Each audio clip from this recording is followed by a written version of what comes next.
रात को 2 बजे उठकर नहाने वाली बहू। रात के 2 बजे हैं। रुचि चुपचाप घर का दरवाजा खोलकर अंदर आती है और सीधे बाथरूम में घुस जाती है। कुछ देर बाद वो नहाकर बाहर निकलती है और चुपचाप अपने पति के बगल में जाकर सो जाती है। अगले दिन रुचि को उठने में देर हो जाती है। वो जल्दी जल्दी उठकर किचन में जाती है तो देखती है कि उसकी सास चाय बना रही है। सॉरी मम्मी जी, आज उठने में देर हो गई। आप हटिए, मैं बना देती हूँ चाय। कोई बात नहीं बहू, रात में ठीक से नींद नहीं आई है क्या? हाँ मम्मी जी, पता नहीं रात में नींद ही क्यों नहीं आई। सुबह 5 बजे जाकर नींद लगी, इसलिए उठने में देर हो गई। ठीक है, तुम चाय बना दो, उसके बाद नाश्ता बना लेना, फिर साथ बैठकर खाते हैं। ठीक है मम्मी जी। रुचि की सास किचन से बाहर चली जाती है और रुचि चैन की सांस लेती है। आज तो बच गए, अगली बार से ध्यान देना पड़ेगा। रात में रुचि अपने कमरे में धीरे से किसी से फोन पर बात कर रही है। हाँ ठीक है, मैं 12 बजे तक पहुंच जाऊंगी। नहीं, उसके पहले आना मेरे लिए पॉसिबल नहीं है। 12 बजे के पहले तक मेरे घर वाले जगे होते हैं, उनके सामने निकलना इम्पॉसिबल है, इसलिए मैं 12 बजे के बाद ही आऊंगी। हाँ ठीक है, जो कहोगे वो सब करूंगी, बस किसी को पता नहीं चलना चाहिए। रुचि फोन काट देती है और अपने आप से ही मन कहती है, मुझे अब दरवाजा और कमरे की लाइट बंद करके सोने का नाटक करना पड़ेगा, वरना मम्मी जी समझ जाएगी कि मैं जाग रही हूँ। रुचि अपने कमरे का दरवाजा बंद कर देती है और लाइट भी बंद कर देती है और बेड पर जाकर सो जाती है। कुछ देर बाद रुचि का पति आता है और वो भी रुचि के पास आकर सो जाता है। 12 बज चुके हैं, उसका पति सो रहा है और वो मन ही मन कहती है, यही सही टाइम है, मुझे निकल जाना चाहिए। रात के 2 बज रहे हैं। रुचि नहाकर बाथरूम से बाहर निकलती है और अपने पति के पास आकर सो जाती है। रुचि के घर उसकी चाची, सास और कजिन नंद आई हुई है। वो लोग सभी बैठकर बातें कर रहे होते हैं। चलो भाभी, हम लोग कमरे में बैठकर बात करते हैं। इन लोगों की बातों में बैठकर हम क्या करेंगे?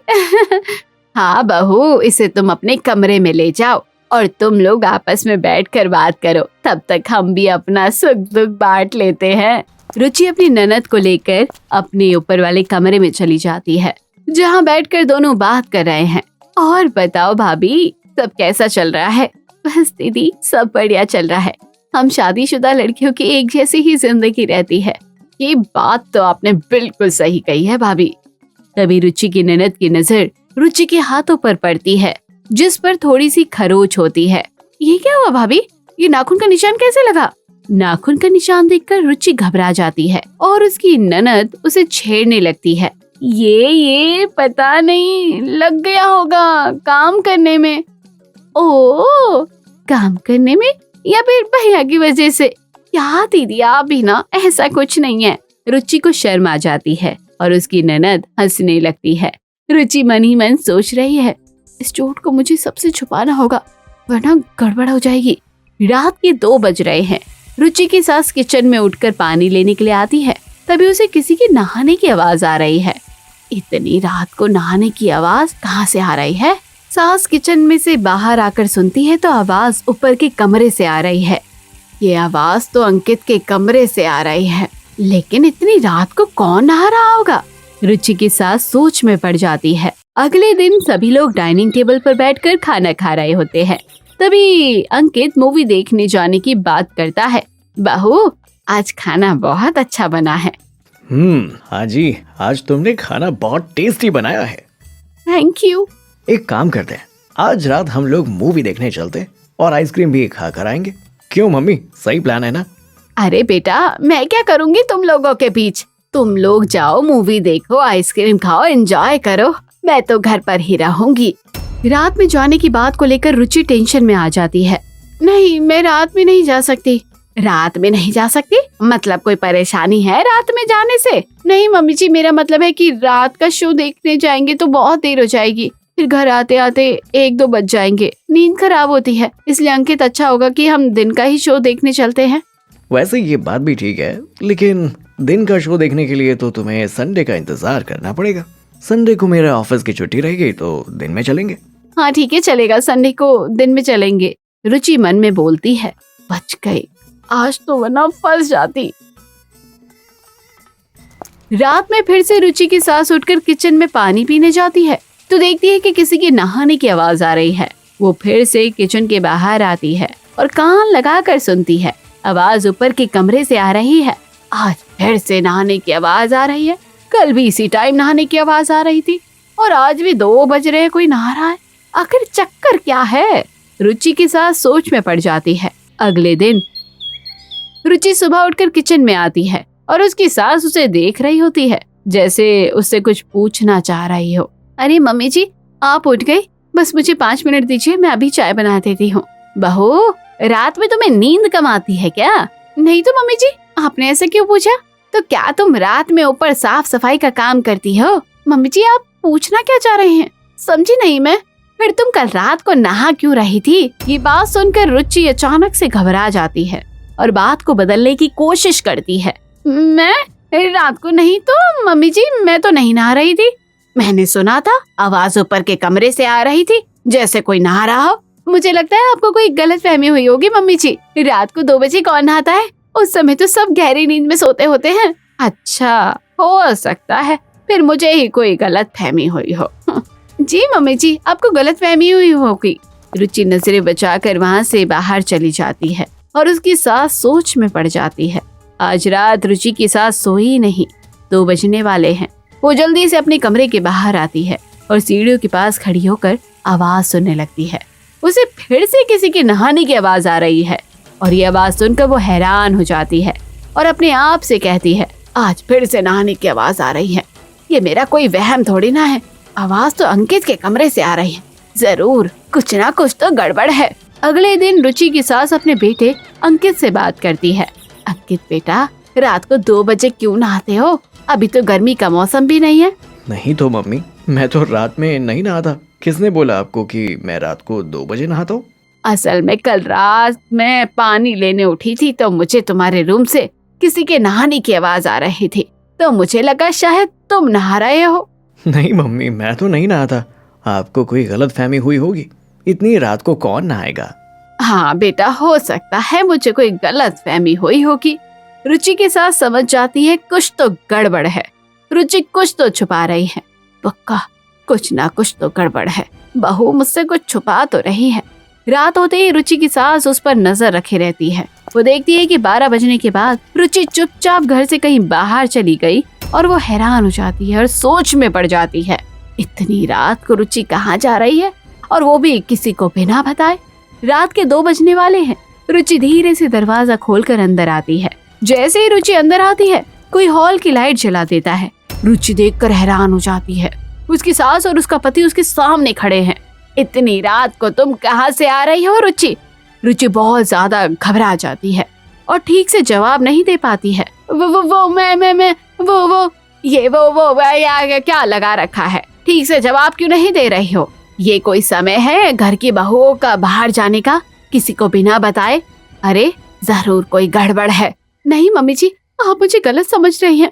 मैं बिल्कुल सही समझ रही हूँ। इतनी रात को तुम्हारा बाहर जाना और रोज रात को 2 बजे आकर नहाना, जरूर कोई ना कोई तो बात है जो तुम हमें नहीं बता रहे हो।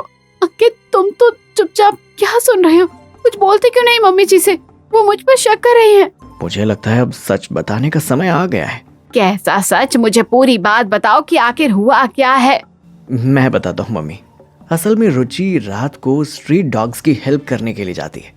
रुचि एक पेट लवर है और रात में जो भी डॉग्स भूखे रहते हैं या जिनके पास रहने के लिए जगह नहीं होती, रुचि अपने एनजीओ के साथ जुड़कर उनकी मदद करती है ताकि रात में सड़क चलते कोई उन्हें गाड़ी से ना कुचल दे। जी मम्मी जी, मुझे अंकित ने बताया था कि आप जानवरों से बिल्कुल भी प्यार नहीं करती है। आपको जानवरों से नफरत है, इसलिए मैंने आपसे ये बात छुपाई। ये बात अंकित को पहले से पता था और उन्होंने मुझे मना किया था कि आपको ना बताएं। हाँ मम्मी, मैंने ही इसे मना किया था। ये एक एनजीओ के साथ जुड़ी है जो स्ट्रीट डॉग्स की हेल्प करती है और इसे रात को इसलिए जाना पड़ता है क्योंकि रात में जो स्ट्रीट डॉग्स होते हैं ये उन्हें खाना प्रोवाइड करवाते और रहने के लिए जगह भी देते हैं। साथ ही अगर कोई स्ट्रीट डॉग्स जख्मी होते हैं तो उसका इलाज भी करवाते हैं।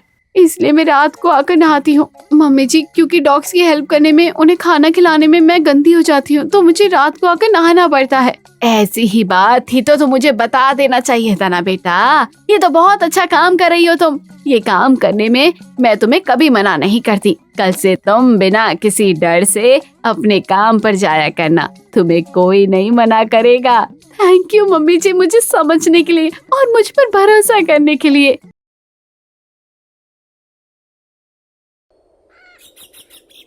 कहाँ रह गई बहू?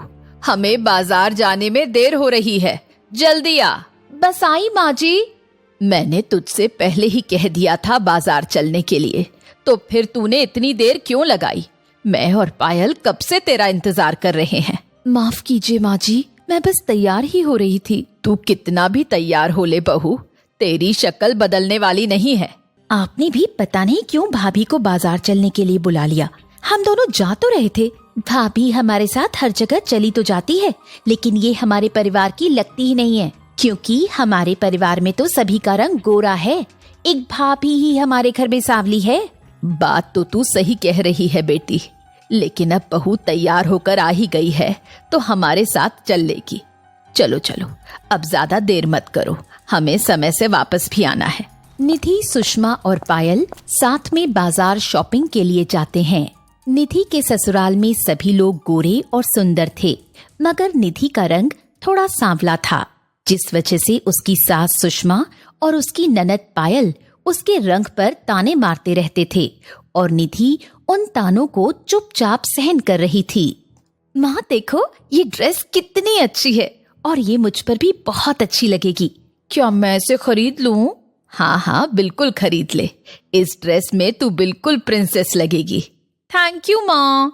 माँ जी, ये साड़ी देखना, ये कैसी लग रही है? ये क्या भाभी, ये कैसी साड़ी पसंद कर रही हैं आप? कम से कम खुद को देखकर तो साड़ी पसंद कीजिए। इस साड़ी का रंग आप पर बिल्कुल अच्छा नहीं लगेगा। आप कुछ हल्के रंग की साड़ियाँ देखो अपने लिए, जिससे आपका सांवला रंग भी थोड़ा हल्का दिखाई दे। हाँ बहू, पायल ठीक कह रही है। एक तो तेरे लिए कुछ खरीदना बड़ा मुश्किल हो जाता है। तेरा रंग ही ऐसा है कि तुझ पर कुछ खिलता ही नहीं है। कितनी भी अच्छी साड़ी ले लो, लेकिन तुझ पर अच्छी ही नहीं लगती। ये कैसी बातें कर रही हैं आप दोनों? ऐसा तो नहीं है माँ जी। अब आप माँ को तो मत समझाइए भाभी।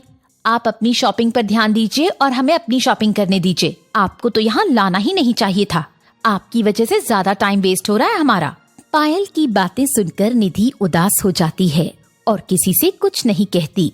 कुछ देर बाद तीनों शॉपिंग करके घर वापस आते हैं। आज तो मजा ही आ गया माँ, मुझे इतनी अच्छी अच्छी ड्रेसेस मिल गईं। हाँ, और मुझे अपनी ये नई साड़ी भी बहुत पसंद आ रही है। मैं किचन में देखकर आती हूँ कि शाम को खाने में क्या बनाना है। हाँ भाभी, और कुछ अच्छा बनाना आज खाने में प्लीज। अरे बहू, तूने कुछ नहीं खरीदा अपने लिए? नहीं माँ जी। क्यों नहीं खरीदा? एक तो हम तुझे अपने साथ शॉपिंग पर ले गए और फिर भी तूने कुछ नहीं खरीदा। कुछ पसंद ही नहीं आया माँ जी। ओहो, महारानी को कुछ पसंद ही नहीं आया। ऐसी कौन सी अलग पसंद है तेरी, जो इतनी दुकानों पर तुझे अपनी पसंद की एक भी साड़ी नहीं मिली? मैं तो पहले ही कह रही थी माँ कि भाभी को अपने साथ ले जाना बेकार है, लेकिन आप ही नहीं मानी। अब खड़े खड़े क्या देख रही है? जा फिर घर का काम ही कर ले कुछ। निधि किचन में काम करने आती है और उसकी सास सुषमा और ननद पायल अपने अपने कमरे में आराम करने चली जाती हैं। कुछ दिनों बाद घर में खुशियों का माहौल था। पायल की शादी पक्की हो गई थी और घर में शादी की तैयारियां शुरू होने लगी थीं। मेरी बेटी पायल इतना अच्छा नसीब लेकर आई है कि उसकी शादी इतने बड़े खानदान में हो रही है। ये तो अच्छी बात है माँ जी। मेरी बेटी है भी इतनी खूबसूरत कि लड़के वालों ने उसे देखते ही इस रिश्ते के लिए हाँ कह दी। हाँ माँ जी, इसमें कोई शक नहीं है कि पायल दीदी बहुत सुंदर हैं। माँ, अभी मेरे होने वाले ससुराल से फोन आया था। दरअसल वहाँ से कुछ मेहमान आपसे जरूरी बात करने के लिए आ रहे हैं। क्या? कब तक आ जाएंगे मेहमान? बस अभी 2 घंटे में ही आ रहे हैं माँ। अच्छा ठीक है। और भाभी, आप थोड़े अच्छे कपड़े पहन लीजिए। इन कपड़ों में मेहमान देखेंगे तो कहीं वो आपको इस घर की बहू की जगह नौकरानी ना समझ लें। हाँ बहू, नए घर से रिश्ता जुड़ने जा रहा है, कुछ बातों का ख्याल तो रखना पड़ेगा। अब हम तेरे रंग का तो कुछ कर नहीं सकते। कम से कम तू अच्छे कपड़े ही पहन ले। न जाने वो लोग भी क्या सोचेंगे। घर की इकलौती बहू है और वो भी ऐसी है। अपनी ननद और सास की बातें सुनकर एक बार फिर निधि का दिल टूट जाता है और निधि वहाँ से उदास होकर अपने कमरे में चली जाती है। क्या हुआ, तुम रो क्यों रही हो? घर में किसी ने कुछ कहा तुमसे? नहीं, कुछ नहीं, किसी ने कुछ नहीं कहा। मन बस यूं ही उदास हो गया। जरूर कोई बात है, तुम चलो मेरे साथ। अरे नहीं, रहने दीजिए।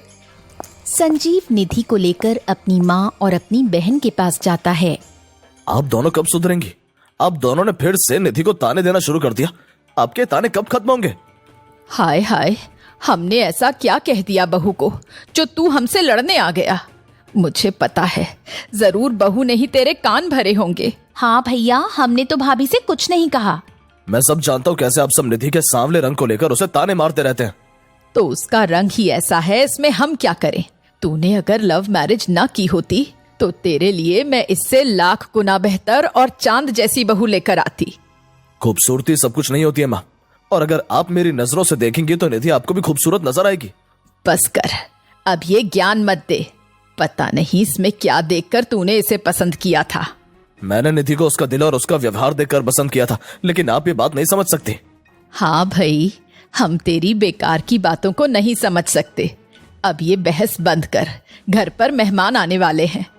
मुझे भी आपसे कोई बहस नहीं करनी। चलो निधि यहाँ से। लेकिन हम कहाँ जाएंगे? कहीं भी जाएंगे, लेकिन जहाँ तुम्हारी इज्जत नहीं है हम वहाँ नहीं रहेंगे। इतना कहते हुए संजीव और निधि घर से बाहर चले जाते हैं, मगर निधि संजीव को समझाती है कि ऐसे घर से जाना ठीक नहीं है, इसलिए दोनों रात को घर वापस लौट आते हैं। अच्छा हुआ आ गए तुम दोनों। मुझे माफ कर दो, मुझसे बहुत बड़ी गलती हो गई जो मैंने निधि की काबिलियत को नहीं पहचाना। ये आप क्या कह रही हैं माँ जी? और ये पायल दीदी रो क्यों रही हैं? क्या बताऊं बहू, पायल का जिस घर से रिश्ता पक्का हुआ था उन्होंने अब इस शादी से इनकार कर दिया है। क्या? लेकिन क्यों? जब तुम दोनों घर से चले गए थे तो कुछ देर बाद घर पर मेहमान आए थे। बहू घर पर नहीं थी तो मैं मेहमानों के लिए चाय बनाने जा रही थी। तभी उन्होंने कहा कि आज वो पायल के हाथ की चाय पीना चाहते हैं। फिर क्या हुआ माँ जी? फिर क्या होता बहू, तू तो जानती ही है कि पायल को घर का जरा काम नहीं आता। उसने तो आज तक चाय भी नहीं बनाई। और जब ये बात मेहमानों को पता चली तो उन्होंने कहा कि वो ऐसी लड़की को अपने घर की बहू नहीं बनाना चाहते जिसे खाना बनाना भी ना आता हो। ऊपर से उन्हें पायल का शॉर्ट ड्रेस पहनना भी पसंद नहीं आया। जिसके बाद लड़के वाले इस रिश्ते से इनकार करके चले गए। तब से पायल यहाँ रो ही रही है। अरे पायल, ऐसे नहीं रोते, चुप भी हो जाओ।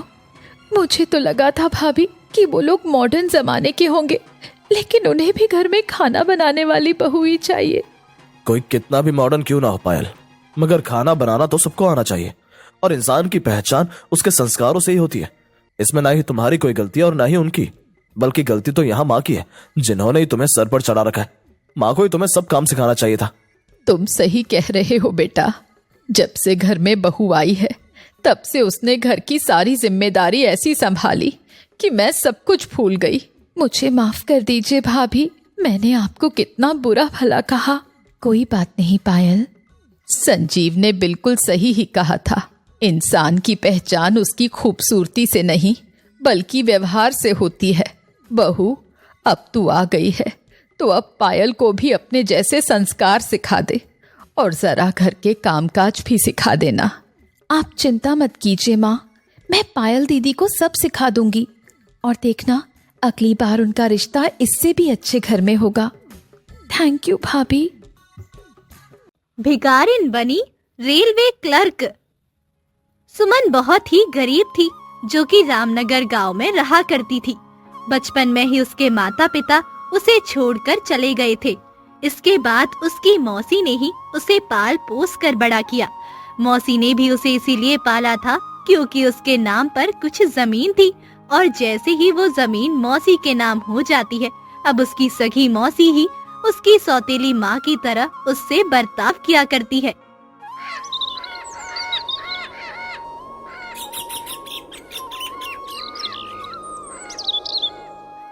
सुन सुमन, बहुत पढ़ लिया तूने। अब पूरी 8वीं पास हो गई है तू, और किसी लड़की की शादी करवाने के लिए 8वीं पास होना बहुत होता है। आगे पढ़ने की कोई जरूरत नहीं है।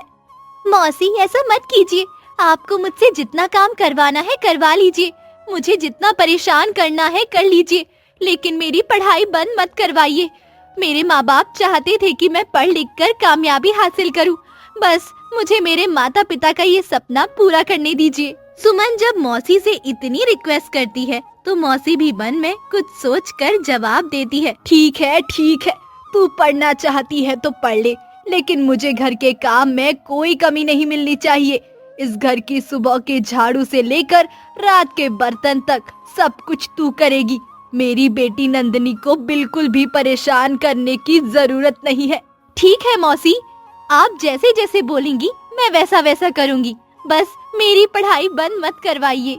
और हाँ, एक बात और, तेरी पढ़ाई का खर्चा तुझे खुद उठाना होगा, क्योंकि मैं तो कब से तेरे खाने पीने का बोझ उठा रही हूँ। यही मेरे लिए बहुत है। इससे आगे मुझे कोई भी उम्मीद मत रखना। ये सुनकर सुमन बहुत ही उदास हो जाती है, लेकिन उसके बाद में वो मान जाती है। धीरे धीरे सुमन घर का सारा काम संभाल लेती है। कुछ साल गुजरते हैं और सुमन फर्स्ट क्लास से 12वीं पास हो जाती है। पूरे गांव में उसकी बहुत चर्चा होती है। सुमन के पड़ोसी सुमन के घर जाकर उसकी मौसी को मुबारकबाद देते हैं। अरे क्या बात है सुमन की मौसी, सुमन ने तो पूरे गांव का नाम रोशन कर दिया है। अखबार में उसकी फोटो भी आई है। आई है तो क्या करूं, सारा दिन बस खाट पर पड़ी रहती है, घर के किसी काम को हाथ नहीं लगाती। बेचारी मेरी बेटी नंदिनी ही पूरे घर को संभालती है, इसीलिए तो वो फेल हो गई। अब क्या कर सकते हैं, कोई बात नहीं। बिना माँ की बच्ची को आपने ही तो सहारा दिया है, अब आपको ही उसकी शादी होने तक उसे संभालना है। पड़ोसी भी ऐसा बोलकर चले जाते हैं। ऐसे ही कुछ दिन और गुजरते हैं।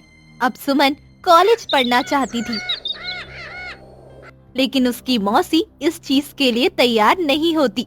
सुमन कुछ पैसे जोड़कर अचार पापड़ घर से ही बेचना शुरू कर देती है, जिसके पैसे वो अपनी मौसी को दिया करती और कुछ पैसे वो जमा करके अपने कॉलेज की फीस भर देती और ओपन कॉलेज से अपनी कॉलेज की पढ़ाई को शुरू रखती है। कुछ सालों में उसका कॉलेज भी पूरा हो जाता है। जब मौसी को ये सारी बात पता चलती है तो मौसी ने मन में सोचा, अगर ऐसा ही चलता रहा तो मेरी बेटी नंदिनी तो 12वीं फेल है और ये लड़की हर कक्षा में फर्स्ट क्लास से पास हो रही है। ऐसे तो इसका रिश्ता किसी बड़े शहरी बाबू से हो जाएगा और मेरी बेटी नंदिनी का रिश्ता कोई अनपढ़ भी नहीं मांगेगा। मुझे जल्द से जल्द इसके हाथ पीले करके इस घर से रफा दफा कर देना चाहिए। अब मौसी उसके लिए रिश्ता देखने लगती है। वो सारे रिश्ते या तो बड़ी उम्र के बुजुर्ग के देखती या फिर ऐसे घर में सुमन का रिश्ता देखती जहाँ पर सुमन कभी भी खुश नहीं रह सकती थी। सुमन को जैसे ही इन सब चीजों के बारे में पता चलता है, वो घर छोड़कर शहर भाग जाती है।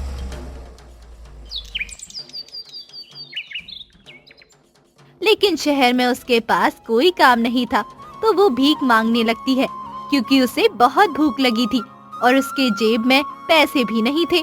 सुमन एक मंदिर के बाहर बैठी हुई थी। भगवान के नाम पर कुछ दे दो बाबा, बहुत भूख लगी है, सुबह से कुछ नहीं खाया है, भूख के मारे मेरी जान जा रही है।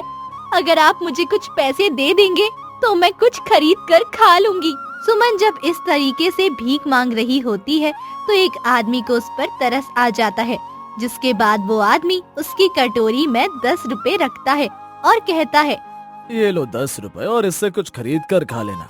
और तुम पढ़ी लिखी लगती हो, कुछ काम क्यों नहीं करती? इस तरह भिखारन बनकर तुम क्यों अपने माता पिता का नाम खराब कर रही हो? वो आदमी पैसा तो देता है, लेकिन इस तरह जलील करके चला जाता है। सुमन को भी बहुत बुरा लगता है, जिसके बाद में वो ऐसे ही भीख मांगना करती। कुछ ही दिनों के बाद में उसके मन में एक ख्याल आया, मैं ऐसे भिखारिन की जिंदगी नहीं जी सकती। मैं कॉलेज पास हूँ, लेकिन ना मेरे पास अच्छे कपड़े हैं, जो मुझे कोई नौकरी दे और ना ही रहने के लिए कोई ठिकाना। इस मंदिर के बाहर मैं कब तक रह पाऊंगी? तभी उसे मंदिर के पास में कुछ पेड़ लगे हुए दिखाई दे देते हैं जिसमें सुंदर सुंदर फूल खिले थे। वो उन फूलों को तोड़कर उसकी माला बनाकर मंदिर के बाहर बेचने लगती है। कुछ समय में वो कुछ पैसे इकट्ठा करके एक झुग्गी किराए पर ले लेती है और अब वो कुछ समय भीख मांगा करती, कुछ समय फूलों की माला बेचा करती और बचे हुए समय को अपनी पढ़ाई में लगाया करती। एक दिन की बात है, वो भूख लगने पर 10 रुपए के समोसे खरीद कर खाती है और समोसे वाले ने अखबार के अंदर समोसे पैक करके दिए थे। जैसे ही उसने उस अखबार को खोला तो उसमें इश्तिहार पड़ा। अरे ये क्या, रेलवे में भर्ती निकली हुई है और महिलाओं के लिए ज्यादा भर्ती है। अगर मैं कोशिश करूं तो मुझे नौकरी मिल सकती है। इसके बाद में अब सुमन अपनी मेहनत को दुगना कर देती है। वो आसपास के घरों में झाड़ू पोछा का काम भी पकड़ लेती है। इसी तरह उसका गुजारा हो रहा था। वो रात में दिया जलाकर अपनी पढ़ाई किया करती ताकि वो अपने माँ बाप का एक सपना तो पूरा कर सके जो कि उसे कामयाब होते हुए देखना चाहते थे।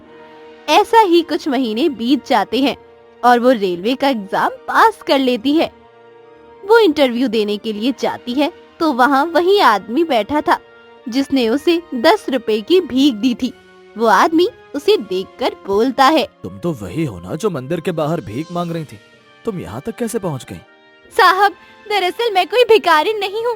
मेरी कहानी ये है कि इसके बाद में सुमन उस आदमी को अपनी पूरी कहानी बताना शुरू करती है और उसकी पूरी कहानी जानने के बाद आदमी को उस पर तरस आ जाता है और उसकी मेहनत और काबिलियत को देखकर वो उसकी बहुत प्रशंसा भी करता है और उसका सिलेक्शन रेलवे क्लर्क की नौकरी के लिए हो जाता है और उसके अखबार में फोटो भी आती है। मौसी ने जैसे ही गांव में अखबार पढ़ा और सुमन की तस्वीर देखी तो वो बोला, सच ही कहते हैं, अगर किसी के जीवन में तरक्की लिखी हुई है तो फिर उस तरक्की को कोई नहीं रोक सकता। मैंने इस सुमन की बच्ची को कामयाब होने से कितना रोका, इस पर हर तरह के अत्याचार किए, लेकिन फिर भी ये लड़की कामयाब हो गई और अब इसकी रेलवे में नौकरी लग गई है। इसके बाद में सुमन बहुत ज्यादा तरक्की करती है और ऐसे ही अपना नाम रोशन करती रहती है। एक दिन सुमन वापस गांव जाती है। उसकी मौसी उसे देखकर बहुत ज्यादा खुश हो जाती है। मौसी ने उसे देखकर बोला, मैं जानती थी मेरी बच्ची कि तू एक दिन मेरे पास वापस जरूर आएगी और देख तू आ गई। मैं जानती थी कि भले मैंने तुझे अपनी बेटी ना माना हो, लेकिन तूने मुझे अपनी माँ ही माना, तभी तो वापस आई है। मौसी, आप गलत समझ रही हैं। आपने जो मेरे माता पिता की जमीन मुझसे हड़पी है ना, मैं उसे वापस लेने आई हूँ और अब मुझे वो सारी जमीन वापस चाहिए। इसीलिए मैं ये कागज आपको देने आई थी। मैंने अदालत में आपके खिलाफ केस किया है। सुमन की मौसी जैसे ही ये बात सुनती है, उसके पैरों तले जमीन खिसक जाती है, जिसके बाद में वो अपना माथा पीट कर रह जाती है। वहीं सुमन वापस शहर चली जाती है। अब सुमन अपना शहरी जीवन आराम से जीती है और उसकी मौसी को अपनी गलती का पछतावा होता है और पूरे गांव में उसकी मौसी की बदनामी भी होती है।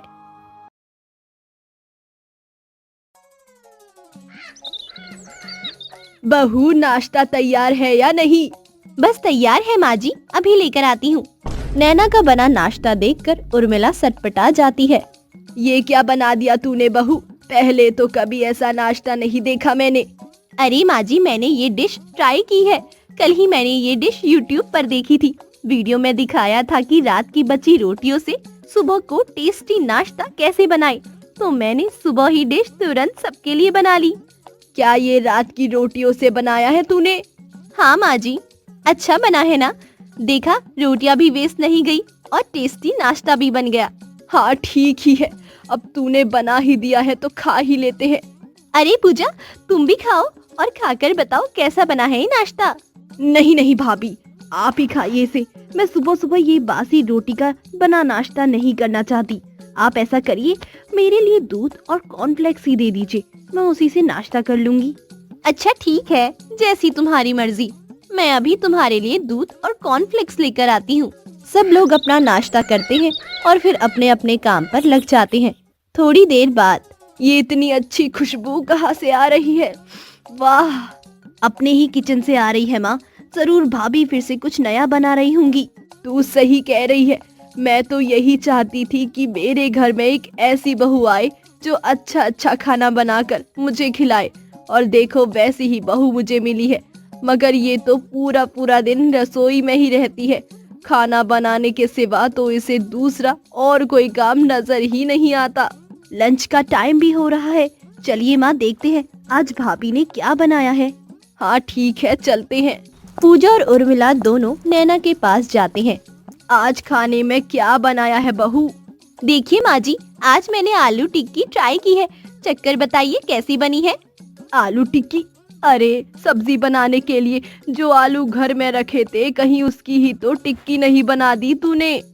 जी माँ जी, उन्हीं आलू से ही तो मैंने ये चटपटी टिक्की बनाई है। आप खाइए तो सही। अरे, वो आलू तो मैंने सब्जी बनाने के लिए रखे थे। अब सिर्फ ये टिक्की खाने से कैसे पेट भरेगा? उसकी चिंता मत कीजिए माँ जी, आप ये टिक्की खाइए। इतने में मैं आपके लिए कोई और नई डिश बना देती हूँ। अब क्या बनाएगी? घर में रखी सारी सब्जियां तो खत्म हो गई है। आप उसकी चिंता मत कीजिए माँ जी, वो मैं YouTube से देखकर कोई ना कोई डिश बना लूंगी। चिंता तो करनी पड़ेगी बहू। तेरी कुकिंग कब घर में बजट से बाहर जा रही है पता ही नहीं। अरे भाभी, माँ की बातों को छोड़िए और मुझे टिक्की दीजिए। मुझे तो ये देखने में काफी ज्यादा टेस्टी लग रही है। हाँ हाँ, क्यों नहीं। ये लो पूजा, और खाकर बताओ कैसी बनी है ये गर्मा गर्म चटपटी आलू टिक्की। ये तो बहुत बढ़िया बनी है भाभी। क्या मुझे एक और मिल सकती है? हाँ हाँ, क्यों नहीं। उर्मिला को नैना की कुकिंग पसंद आए ना आए, इस बार पूजा को तो अपनी भाभी के हाथ की बनी टिक्की पसंद आ गई थी। अगले दिन रात को खाने पर, खुशबू तो बहुत अच्छी आ रही है नैना, आज खाने में क्या बनाया है? आप बैठिए तो सही, मैं डाइनिंग टेबल पर अभी खाना लगाती हूँ। तभी नैना एक के बाद एक खाने की डिशेस लाती जाती है। अरे ये क्या बहू, आज इतना सब कुछ बना लिया खाने में? इतना सब कुछ देखकर तो लग रहा है जैसे हमारे घर में कोई पार्टी हो। वाह भाभी, वेज स्प्रिंग रोल, नूडल्स, दाल मखनी, कढ़ाई पनीर और मंचो सूप भी है। इतना सब कुछ एक साथ। इन सब की रेसिपी मैंने आज ही देखी थी। मुझसे कल के लिए रुका ही नहीं गया, तो मैंने आज सब कुछ बना डाला। तूने बना तो दिया, मगर पता है इस सब का खर्चा कितना बैठा होगा? माँ अब उसकी चिंता क्यों करती है? देखिए तो सही, नैना ने आज कितनी मेहनत से इतना सब कुछ बनाया है। हाँ वो तो बात ठीक है, मगर सब साथ में खाना खाते हैं और फिर अपने अपने काम में चले जाते हैं, सिवाय पूजा और नैना के। पूजा सुनो, किचन के आगे का काम तुम कर दो। आज मैं बहुत थक गई हूँ। क्या? प्लीज, कल तुम जो कहोगी मैं तुम्हारे लिए वही बनाऊंगी। अच्छा ठीक है भाभी। इससे पहले पूजा कुछ और कह पाती, नैना बाकी का सारा काम छोड़कर अपने कमरे में आराम करने चली जाती है। जिसके बाद पूजा का किचन में जाते ही किचन का हाल देखकर सर घूम जाता है। इतने सारे बर्तन साफ करने होंगे, और ये क्या पूरी किचन का सामान इधर उधर फैला हुआ है। मुझे तो लग रहा है कि किचन साफ करने में ही पूरी रात बीत जाएगी। इससे तो अच्छा होता कि भाभी सिर्फ सब्जी रोटी बना देती। ये मैं कहाँ फंस गई। अगले दिन, सुनिए मोहित जी, आज रात के खाने में क्या बनाऊं आपके लिए? नैना, आज घर में कुछ सादा खाना ही बना लेना प्लीज। कल इतना सब कुछ खाकर मेरी तबीयत ही बिगड़ गई थी। क्या? तो ये आपने पहले क्यों नहीं बताया? मैं आपके लिए कोई नई रेसिपी देखकर कुछ हेल्दी बना देती। नहीं, उसकी जरूरत नहीं। कुछ नया ट्राई करने से बेहतर है कि तुम घर का सादा खाना ही खिला दो बस। नैना और मोहित दोनों बातें कर रहे होते हैं कि तभी बीच में पूजा और उर्मिला भी आ जाते हैं। हाँ बहू, अब बहुत हो गई नई रेसिपी वैसिपी। अब बस घर में जैसे सादा खाना बनता है वैसा ही बनेगा। आप सब ऐसा क्यों कह रहे हैं? क्या मैं अच्छा खाना नहीं बनाती? नैना के कुकिंग के शौक से घर के सभी लोग परेशान हो चुके थे। नहीं, ऐसी बात नहीं है बहू। असल में तेरी कुकिंग का शौक हमारे घर का बजट बिगाड़ रहा है। सब्जियाँ, मसाले, राशन और गैस सिलेंडर, इन सब का खर्चा 4 गुना बढ़ गया है। इसीलिए मैं कह रही हूँ अब जरा अपनी कुकिंग के शौक को ब्रेक लगा, नहीं तो सब्जी रोटी बननी भी मुश्किल हो जाएगी। हाँ भाभी, मुझसे भी अब रोज रोज किचन का इतना सारा काम नहीं होता। आप अपनी खाने की नई नई डिशेस बना कर तो चली जाती हैं, मगर बाद में पूरी किचन का हाल देखकर मेरा बुरा हाल हो जाता है। ये दोनों सही कह रहे हैं नैना, ये सब कभी कभी ठीक रहता है, रोज रोज इतना सब कुछ खाकर हम सबकी सेहत पर इसका बुरा असर पड़ सकता है। तो क्या मैं अब कोई नई रेसिपी ट्राई नहीं कर सकती? अच्छा चलो फिर कर लेना ट्राई, लेकिन महीने में सिर्फ 4 बार। तुम हर संडे नई डिश ट्राई कर सकती हो, मगर बाकी दिन जैसा माँ जी कहें तुम्हें वही बनाना होगा। अच्छा ठीक है। इस तरह ये तय हो जाता है कि नैना सिर्फ संडे को ही नई नई डिश बना सकती है, जिसके बाद से नैना संडे आने का बेसब्री से इंतजार करती है। संडे का दिन। मार्च किचन से बहुत अच्छी खुशबू आ रही है, लगता है कुछ नया बना है। अरे भूल गई, आज संडे है, तेरी भाभी ने कुछ नया बनाया होगा, चल कर देखते हैं। पूजा और उर्मिला दोनों नैना के पास किचन में जाते हैं। तो आज क्या बना है नैना के किचन में बहू? कोरियन पोटैटो रोल और पैनकेक्स बनाए हैं मैंने आज। लीजिए खाकर बताइए कैसे बने हैं। अरे वाह भाभी, आपने तो कमाल कर दिया, ये तो बहुत ज्यादा टेस्टी है। हाँ बहू, बहुत अच्छा बना है ये जो भी तूने बनाया है। भाभी एक आइडिया आया है, क्यों ना आप भी YouTube पर अपना फूड रेसिपी चैनल बना लो। अरे हाँ आइडिया, ये तो बहुत अच्छा है, मेरे दिमाग में तो ये बिल्कुल आया ही नहीं। लेकिन नाम क्या रखूंगी मैं चैनल का? अभी माँ ने कहा ना, नैना का किचन, यही नाम रख लीजिएगा। हाँ ये अच्छा रहेगा। इस दिन के बाद से नैना भी अपनी रेसिपी की वीडियो YouTube पर बनाकर अपलोड करने लगती है और कुछ दिनों बाद नैना का चैनल फेमस हो जाता है, जिससे घर वाले भी खुश हो जाते हैं और नैना तो बहुत ही ज्यादा खुश हो जाती है।